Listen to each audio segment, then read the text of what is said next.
Default IP address 192.168.1.1. Netgear AirCard. 4G LTE mobile Wi-Fi hotspot. Use a computer or phone to set up the device. The default password is password. You will see the default network name and password on the home screen. This is the basic information displayed on the home screen. Change the default wireless network. Wi-Fi. Options. Change the network name. Change the network password. Submit. New wireless network name. New password. The device supports dual band, but by default, only one band is enabled. Wi-Fi profiles. Dual band Wi-Fi. Secondary Wi-Fi. Wi-Fi name.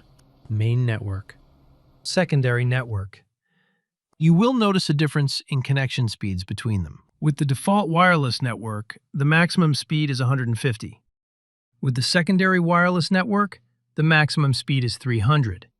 This device supports not only Wi-Fi connectivity, but also internet connection via USB. For example, connected to a computer using a USB cable. Use the buttons on the device to navigate to the driver installation option. Press the power button to install the driver.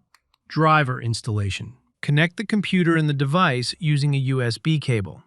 It prompts you to do so. The computer does not automatically detect the device, so you need to install the driver.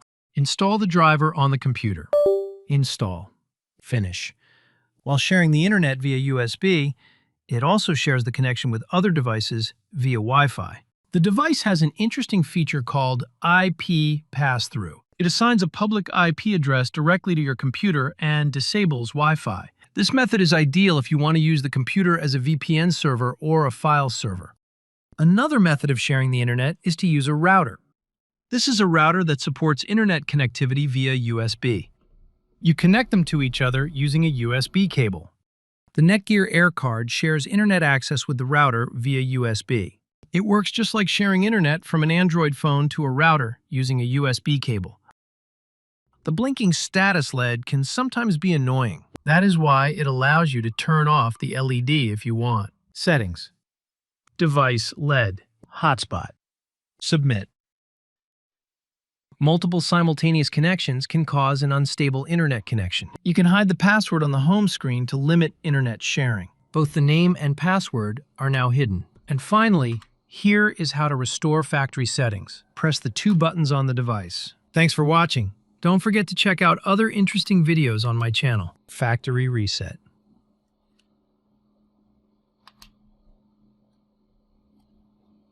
Factory reset.